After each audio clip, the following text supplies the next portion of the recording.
E não incluindo só as crianças, mas todas as pessoas com deficiências. Muitas vezes a gente fala a respeito, lembra da APAE e lembra muito das crianças, né? Mas é importante a gente lembrar que Sorriso e outros municípios têm também os PCDs adultos que também precisam de um cuidado especial, né? Bom dia. Bom dia, meninas. Muito obrigada pelo convite. Exatamente, né? Hoje se comemora o Dia Internacional da Pessoa com Deficiência, que é proclamada pela ONU desde 1992. E qual que é o grande objetivo? Conscientizar a sociedade sobre os direitos das pessoas com deficiência, promover a dignidade, o bem-estar e o apoio à inclusão para a participação ativa na sociedade.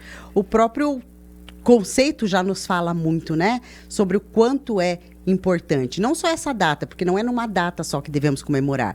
Todos os dias são dias de vitória, são dias de lutas, mas são dias de vitória para todas as pessoas com deficiência. Belízia, a gente sabe que com o passar do tempo, dos anos, veio tendo bastante mudanças significativas e positivas, inclusive com relação às pessoas com deficiências, porque tínhamos, principalmente no Brasil, uma cultura de se esconder essas pessoas, de não colocarem elas para se socializar, né? Não levar para a escola, né? Tínhamos muitos deficientes analfabetos e que acabavam tendo ainda mais dependência do familiar, né? E hoje a gente já vê um avanço com relação a isso, a inclusão, a importância dessa inclusão, para que eles se tornem, na medida do possível, pessoas mais independentes, né? Exatamente. Tanto que quanto a PAE, a gente trabalha muito a inclusão, né, dos alunos e sempre numa faixa etária quanto mais novo, melhor.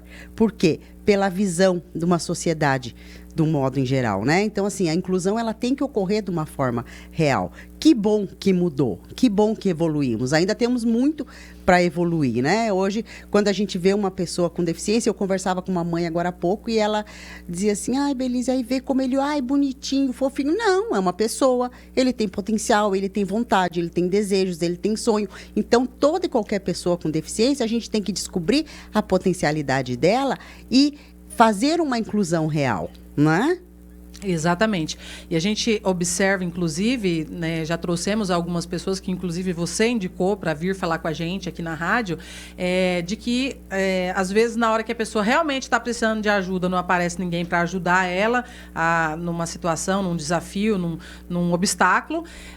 E, em compensação, outras pessoas não têm essa noção de que muitas coisas elas conseguem fazer sozinha e não querem ajuda, porque elas têm a capacidade de fazer, né?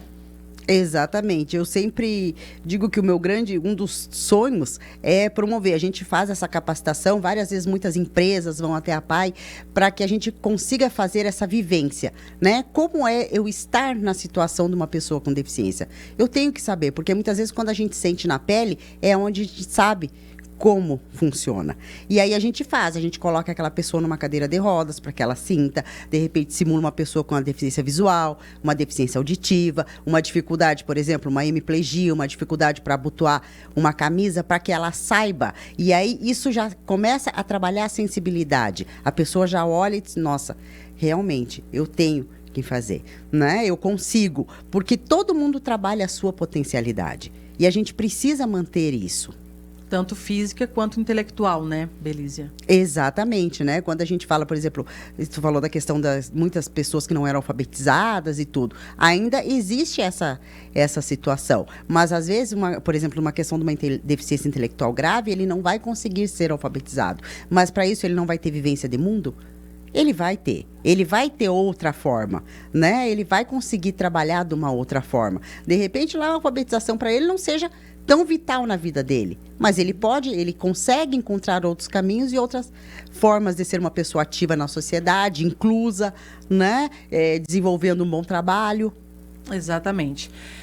Com relação a Sorriso, como que a gente pode classificar Sorriso? Inclusive, nós falamos há algum tempo atrás, já tem um tempo que a gente vem falando sobre a importância de fazermos um censo para a gente saber quantas pessoas que moram em Sorriso e que são portadores de deficiência, tanto física quanto intelectual.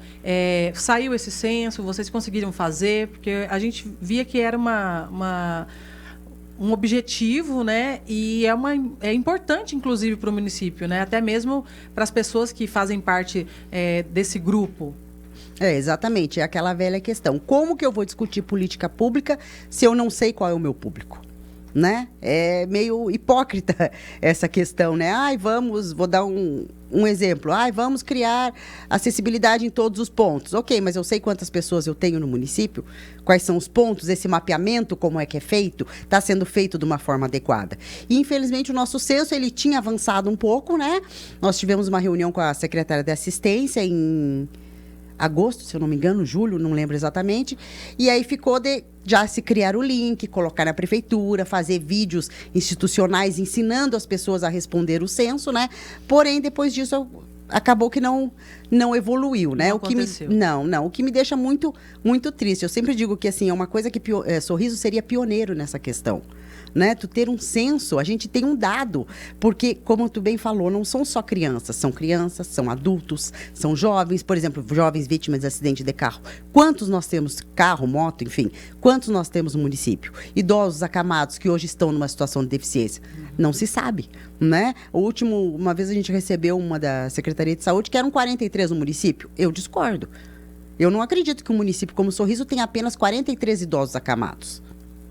Né? Não concordo com esse dado.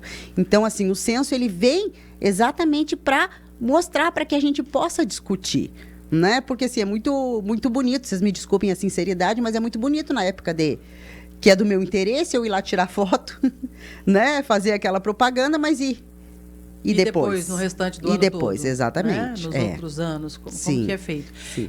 Quando você fala com relação a PCDs acamados, né, é para que a sociedade realmente entenda isso. Quando eu iniciei a entrevista, já falando assim, não só de crianças, porque muitas vezes as pessoas lembram muito da APAE e lembram das crianças, mas a gente realmente tem que lembrar que essas crianças vão crescer, vão se tornarem adultos e que vão continuar tendo essas necessidades especiais, assim como existem pessoas que não eram deficientes e se tornaram ou por uma doença ou por um acidente, ou até mesmo pela idade, e tudo isso tem que ser somado, né, para poder inclusive fazer esse censo.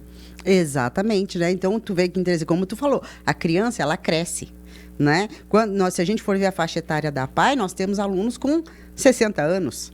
Né? E que, assim, hoje ele ainda frequenta, mas de repente daqui a 2, 3 anos ele não vai mais conseguir frequentar, porque pela questão física, né? A deficiência intelectual vai continuar, mas vai se associar mais à questão da idade, né? Então, assim, tem que ter esse mapeamento para que tu consiga fazer um bom trabalho. Não adianta só as escolas saberem. Se tu for na escola, quantas pessoas com deficiência laudadas eu tenho? Sabe? Na APAE, quantos nós temos? Mas e o restante? E os demais, né? O demais público?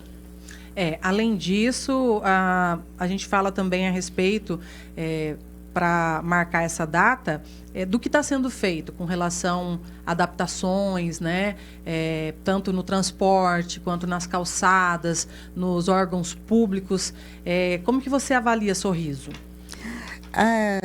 Meninas, assim, eu vou falar muito, porque a minha realidade hoje não é uma realidade de uma pessoa com deficiência, mas eu tenho contato com muitas pessoas com deficiência e o que as pessoas relatam, né?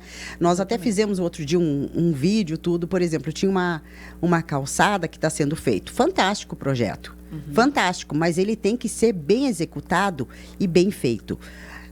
Tinha uma calçada, o cadeirante foi tentar subir naquela calçada, ele vinha da rua para a calçada.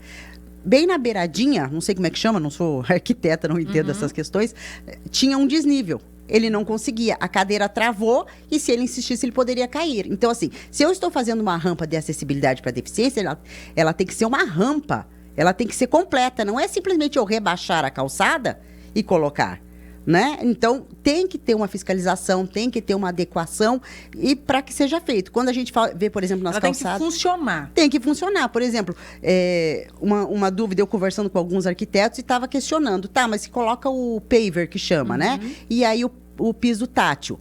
Mas esse piso tátil, uma pessoa com deficiência visual não vai confundir ele? Desculpa, não o paver. O paver não vai confundir ele? Porque o paver tem ranhuras, vamos dizer Sim. assim. Não deveria ser tudo cimento e o piso tátil? É. Tem Né? tudo isso Essa, também, né? essa é a questão. Será que está sendo feito? Né? Aí a gente vê locais assim, que aí já não compete a mim. A questão, por exemplo, uma calçada que tem aquela árvore gigantesca. Como é que vai fazer com aquela árvore? Aí se arranca e já entra outra questão, meio ambiente. Não sei como que, né? Então, assim, precisa fazer um estudo e um mapeamento. E uma adequação, né? Com certeza. Porque, por exemplo, tem árvores que estão no meio da calçada e que na época que foi feito aquele local, não tinha, por exemplo, estabelecido as medidas de calçada e que acaba tomando parte da calçada toda e o cadeirante não consegue passar, né? Então tem tudo isso também. Mas temos notícias boas também, né, Belízia? Temos aí atletas, né, desse setor que estão fazendo sucesso tanto aqui em Sorriso quanto a nível nacional. Isso, até não deu tempo, peço desculpas que não deu tempo de trazer os alunos da PAI, que nós temos alunos atletas que estarão indo agora a partir do dia 6 de dezembro, vão estar indo para Brasília para competir nas Olimpíadas Nacional das APAES. Então, assim, olha que fantástico, né? Eles estão realizados, felizes. Olha a autoestima desses alunos, como eles estão. Eles vêm felizes, eles estão ansiosos, né? E assim, é uma superação. Com certeza. E isso mostra, inclusive, para a nossa sociedade, de que eles são capazes, né? Quem quer, se esforça e vai. E muitas vezes eles dão show de exemplo, né? De força, de ser persistente, né? No que querem. Que muitas vezes a gente que está saudável, né? Não pratica esporte, fica sedentário e eles estão lá.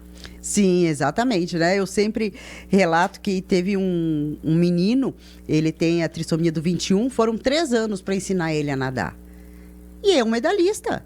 Olha só. Então, assim, nunca desistiu, né? A gente fala, a gente quanto pessoa, a gente não vai para academia todo dia como deveria. E eles, gente, eles treinam todo domingo de manhã, eles saem para correr.